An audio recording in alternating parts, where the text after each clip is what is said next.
Sebelum menonton video ini, jangan lupa klik tombol subscribe dan lonceng untuk notifikasi untuk mendukung channel ini untuk terus berkarya. Assalamualaikum warahmatullahi wabarakatuh. Sahabat setia catatan kecil, dalam video kali ini kita akan membahas warisan peradaban Islam. Kamera obskura mengubah dunia. Surat kabar terkemuka di Inggris, The Independent, pada edisi 11 Maret 2006 sempat menurunkan sebuah artikel yang sangat menarik bertajuk "Bagaimana para inventor muslim mengubah dunia". Surat kabar The Independent menyebut sekitar 20 penemuan penting para ilmuwan muslim yang mampu mengubah peradaban umat manusia. Salah satunya adalah penciptaan kamera obskura. Kamera merupakan salah satu penemuan penting yang dicapai umat manusia. Lewat jepretan dan bidikan kamera, manusia bisa merekam dan mengabadikan beragam bentuk gambar mulai dari sel manusia hingga galaksi di luar angkasa. Teknologi pembuatan kamera kini dikuasai peradaban Barat serta Jepang, sehingga banyak umat muslim yang meyakini kamera berasal dari peradaban Barat, jauh sebelum masyarakat Barat menemukannya. Prinsip-prinsip dasar pembuatan kamera telah dicetuskan seorang sarjana muslim sekitar 1000 tahun silam. Peletak prinsip kerja kamera itu adalah seorang saintis legendaris muslim bernama Ibnu Al-Haytham. Pada akhir abad ke-10 Masehi, Al-Haytham berhasil menemukan sebuah kamera obskura. Itulah salah satu karya Al-Haytham yang paling monumental. Penemuan yang sangat inspiratif itu berhasil dilakukan Al-Haytham bersama Kamaluddin Al-Farisi. Keduanya berhasil meneliti dan merekam fenomena kamera obskura. Penemuan itu berawal ketika keduanya mempelajari gerhana matahari. Untuk mempelajari fenomena gerhana, Al-Haytham membuat lubang kecil pada dinding yang memungkinkan citra matahari semi nyata diproyeksikan melalui permukaan datar. Kajian ilmu optik berupa kamera obskura itu telah mendasari kinerja kamera yang saat ini digunakan umat manusia. Oleh Kamus Webster, fenomena ini secara harfiah diartikan sebagai ruang gelap. Biasanya bentuknya berupa kertas kardus dengan lubang kecil untuk masuknya cahaya. Teori yang dipecahkan Al-Haytham itu telah mengilhami penemuan film yang kemudian disambung-sambung dan dimainkan kepada para penonton. Kamera obskura pertama kali dibuat ilmuwan muslim Abu Ali Hasan Ibnu Al-Haytham yang lahir di Basra 965 sampai dengan 1039 Masehi. Ungkap Nicholas J. Wade dan Stanley Finger dalam karyanya berjudul The Eye as an Optical Instrument, From Camera Obscura to Helmholtz Perspective. Dunia mengenal Al-Haytham sebagai perintis di bidang optik yang terkenal lewat bukunya bertajuk Kitab Al-Manazir, buku optik. Untuk membuktikan teori-teori dalam bukunya itu, sang fisikawan muslim legendaris itu lalu menyusun Al-Bait Al-Muslim, atau lebih dikenal dengan sebutan kamera obskura atau kamar gelap. Bradley Stephens dalam karyanya berjudul Ibnu Al-Haytham, First Scientist, mengungkapkan bahwa Kitab Al-Manazir merupakan buku pertama yang menjelaskan prinsip kerja kamera obskura. Dia merupakan ilmuwan pertama yang berhasil memproyeksikan seluruh gambar dari luar rumah ke dalam gambar dengan kamera obskura, papar Bradley. Istilah kamera obskura yang ditemukan Al-Haytham pun diperkenalkan di barat sekitar abad ke-16 Masehi. 5 abad setelah penemuan kamera obskura, Cardano Geronimo 1501 sampai dengan 1576 yang terpengaruh pemikiran Al-Haytham mulai mengganti lubang bidik lensa dengan lensa kamera. Setelah itu penggunaan lensa pada kamera obskura juga dilakukan Giovanni Battista della Porta 1535 sampai dengan tahun 1615 Masehi. Ada pula yang menyebutkan bahwa istilah kamera obskura yang ditemukan Al-Haytham pertama kali diperkenalkan di barat oleh Joseph Kepler 1571 sampai dengan 1630 Masehi. Kepler meningkatkan fungsi kamera itu dengan menggunakan lensa negatif di belakang lensa positif sehingga dapat memperbesar proyeksi gambar. Prinsip digunakan dalam dunia lensa foto jarak jauh modern.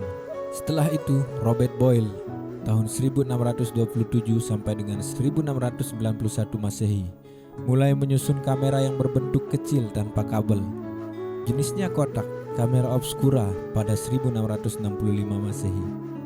Setelah 900 tahun dari penemuan Al-Haytham, pelat-pelat foto pertama kali digunakan secara permanen untuk menangkap gambar yang dihasilkan oleh kamera obskura. Foto permanen pertama diambil oleh Joseph Nicephore Niepce di Prancis pada 1827. Tahun 1855, Roger Fenton menggunakan pelat kaca negatif untuk mengambil gambar dari tentara Inggris selama Perang Crimean. Dia mengembangkan pelat-pelat dalam perjalanan kamar gelapnya yang dikonversi gerbong. Tahun 1888, George Eastman mengembangkan prinsip kerja kamera obskura ciptaan Al-Haytham dengan baik sekali. Eastman menciptakan kamera Kodak. Sejak itulah kamera terus berubah mengikuti perkembangan teknologi. Sebuah versi kamera obskura digunakan dalam Perang Dunia I untuk melihat pesawat terbang dan pengukuran kinerja. Pada Perang Dunia II, kamera obskura juga digunakan untuk memeriksa keakuratan navigasi perangkat radio. Begitulah penciptaan kamera obskura yang dicapai Al-Haytham mampu mengubah peradaban dunia. Peradaban dunia modern tentu sangat berhutang budi kepada ahli fisika muslim yang lahir di kota Basrah, Irak. Al-Haytham selama hidupnya telah menulis lebih dari 200 karya ilmiah. Semua didedikasikannya untuk kemajuan peradaban manusia. Sayangnya, umat muslim lebih terpesona pada pencapaian teknologi barat sehingga kurang menghargai dan mengapresiasi pencapaian ilmuwan muslim di era kejayaan Islam. Sejarah sang penemu kamera obskura. Tahukah Anda, kata kamera yang digunakan saat ini berasal dari bahasa Arab, yakni kamera. Istilah itu muncul berkat kerja keras Al-Haytham. Bapak fisika modern itu terlahir dengan nama Abu Ali Al-Hasan Ibnu Al-Hasan Ibnu Al-Haytham di kota Basrah, Persia. Saat dinasti Buai dari Persia menguasai kekhalifahan Abbasiyah. Sejak kecil Al-Haytham dikenal berotak encer. Ia menempuh pendidikan pertamanya di tanah kelahirannya. Beranjak dewasa, ia merintis karirnya sebagai pegawai pemerintahan di Basrah. Namun Al-Haytham lebih tertarik untuk menimba ilmu daripada menjadi pegawai pemerintahan. Setelah itu, ia merantau ke Ahwaz dan metropolis intelektual dunia saat itu, yakni kota Baghdad. Di kedua kota itu ia menimba beragam ilmu. Gairah keilmuannya yang tinggi membawanya terdampar hingga ke Mesir. Al-Haytham pun sempat mengenyam pendidikan di Universitas Al-Azhar yang didirikan kekhalifahan Fatimiyah. Setelah itu, secara otodidak ia mempelajari hingga menguasai beragam disiplin ilmu seperti ilmu falak, matematika, geometri, pengobatan, fisika, dan filsafat. Secara serius dia mengkaji dan mempelajari seluk-beluk ilmu optik. Beragam teori tentang ilmu optik telah dilahirkan dan dicetuskannya. Dialah orang pertama yang menulis dan menemukan berbagai data penting mengenai cahaya. Konon, dia telah menulis tak kurang dari 200 judul buku.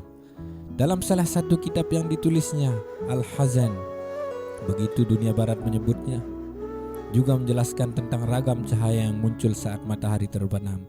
Ia pun mencetuskan teori tentang berbagai macam fenomena fisik seperti bayangan, gerhana, dan juga pelangi. Keberhasilan lainnya yang terbilang fenomenal adalah kemampuannya menggambarkan indera penglihatan manusia secara detail. Tak heran jika bapak optik dunia itu mampu memecahkan rekor sebagai orang pertama yang menggambarkan seluruh detail bagian indera penglihatan manusia. Ia mampu menjelaskan secara ilmiah proses bagaimana manusia bisa melihat. Teori yang dilahirkannya juga mampu mematahkan teori penglihatan yang diajukan dua ilmuwan Yunani, yaitu Ptolemy dan Euclid. Kedua ilmuwan ini menyatakan bahwa manusia bisa melihat karena adanya cahaya keluar dari mata yang mengenai objek. Berbeda dengan keduanya, Ibnu Haytham mengoreksi teori ini dengan menyatakan bahwa justru objek yang dilihatnya lah yang memantulkan cahaya yang kemudian ditangkap mata, sehingga bisa terlihat. Secara detail, Al-Haytham pun menjelaskan sistem penglihatan mulai dari kinerja saraf di otak hingga kinerja mata itu sendiri. Ia juga menjelaskan secara detail bagian dan fungsi mata seperti konjungtiva, iris, kornea, lensa, dan menjelaskan peranan masing-masing terhadap penglihatan manusia. Hasil penelitian Al-Haytham itu lalu dikembangkan Ibnu Firnas di Spanyol dengan membuat kacamata. Dalam buku lainnya yang diterjemahkan dalam bahasa Inggris berjudul Light dan On Twilight Phenomena, Al-Haytham membahas mengenai senja dan lingkaran cahaya di sekitar bulan dan matahari, serta bayang-bayang dan gerhana. Menurut Al-Haytham, cahaya fajar bermula apabila matahari berada di garis 19 derajat ufuk timur. Warna merah pada senja akan hilang apabila matahari berada di garis 19 derajat ufuk barat. Ia pun menghasilkan kedudukan cahaya seperti bias cahaya dan pembalikan cahaya. Al-Haytham juga mencetuskan teori lensa pembesar. Teori itu digunakan para saintis di Italia untuk menghasilkan kaca pembesar pertama di dunia. Sayangnya, hanya sedikit yang tersisa. Bahkan karya monumentalnya, Kitab Al-Manazir, tidak diketahui lagi keberadaannya. Orang hanya bisa mempelajari terjemahannya yang ditulis dalam bahasa Latin. Jangan lupa share, komen, like, dan subscribe. Sampai jumpa di video berikutnya.